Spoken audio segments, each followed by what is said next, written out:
বর্তমান সময়ে বাংলাদেশি হিন্দুদের জন্য তীর্থ ভিসা অ্যাভেলেবেল রয়েছে। আপনারা চাইলেই ৭২ ঘন্টার মধ্যে তীর্থ ভিসা নিতে পারবেন। তো এই ৭২ ঘন্টার মধ্যে কিভাবে আপনারা ভারতীয় তীর্থ ভিসা পাবেন এই বিষয়ে আজকের ভিডিওতে জানিয়ে দিয়ে যাবো এবং কীভাবে আবেদন করবেন এই বিষয়ে আপনাদেরকে বিস্তারিত দেখিয়ে দিয়ে যাব। ভিডিও শুরু করব। ভিডিও শুরু করার পূর্বে আপনাদের জানিয়ে রাখি, আমরা মূলত পাসপোর্ট এবং ইন্ডিয়ান ভিসা প্রসেসিংয়ের কাজ করে থাকি। এই কারণে আমাদের কাছেই সবার আগে পাসপোর্ট এবং ইন্ডিয়ান ভিসা সংক্রান্ত আপডেট সবার আগে পেয়ে যাবেন। এর জন্য অবশ্যই চ্যানেলটি সাবস্ক্রাইব করে সঙ্গেই থাকবেন। তো বন্ধুরা, চলেন বিস্তারিত জেনে নেওয়া যাক।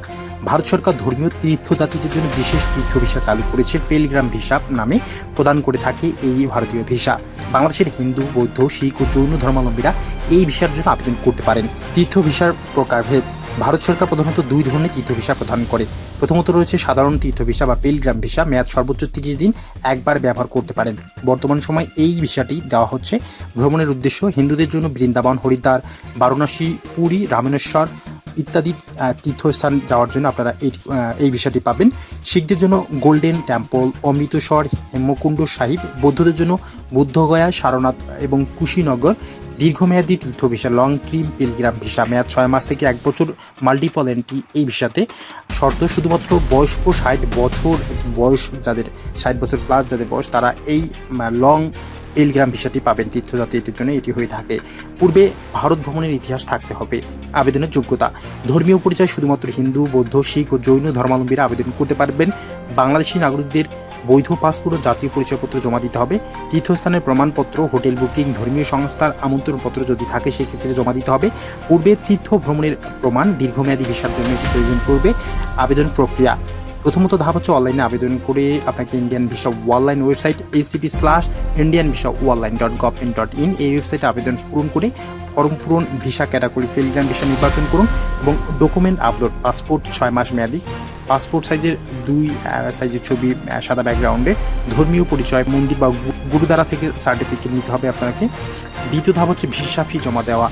ভিসা ফি সাধারণত তীর্থ ভিসার জন্য আপনাকে 4,000 টাকা 30 দিনের জন্য এবং দীর্ঘমেয়াদী ভিসা থেকে 8,000 টাকা 1 বছরের জন্য আপনাকে জমা দিতে হবে। ধাপ বায়োমেট্রিক ও ইন্টারভিউ। ভারতীয় হাইকমিশন ঢাকা বা ভিএফএস সেন্টারে উপস্থিত হতে হবে। ফিঙ্গারপ্রিন্ট ও ফটো নেওয়া হবে আপনার। ধাপ হচ্ছে ভিসা ইস্যু। সাধারণত 5 থেকে 7 কর্মদিবসে ভিসা ইস্যু হয়। এখন বর্তমান সময়ে 72 ঘন্টার মধ্যেই দিচ্ছে। বিশেষ শর্তাবলী। একক ভ্রমণ। তীর্থ ভিসা শুধুমাত্র ধর্মীয় স্থান ভ্রমণের জন্য, সাধারণ ট্যুরিজমের জন্য নয়। কাজের অনুমতি নেই। এই ভিসা চাকরি ব্যবসা করা যাবে না। মেয়াদ বাড়ানো যায় না। ভিসা একবার ইস্যু হলে মেয়াদ বাড়ানো সম্ভব নয়। বর্তমান নীতিতে পরিবর্তন 2025। ই ভিসা সুবিধা নেই। তীর্থ ভিসার জন্য অনলাইন ই ভিসা অপশন বন্ধ, শুধুমাত্র অফলাইন আবেদন করতে হবে।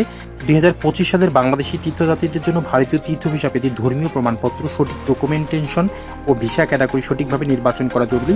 আবেদন প্রক্রিয়া সহজ হলেও ভারতীয় হাইকমিশন বিএফএফএস সেন্টারের ব্যক্তিগতভাবে উপস্থিত হতে হবে। সতর্কতা, কোনো এজেন্টের মাধ্যমে আবেদন করলে জালিয়াতির শিকার হতে পারেন। সরাসরি সরকারি ওয়েবসাইট ব্যবহার করুন। ভারতীয় ভিসা অফিসিয়াল ওয়েবসাইট, ভারতীয় হাইকমিশন ঢাকা এবং ভিএফস গ্লোবাল ভিসাতে আপনারা যোগাযোগ করে এই বিষয়ে সহায়তা নিতে পারেন।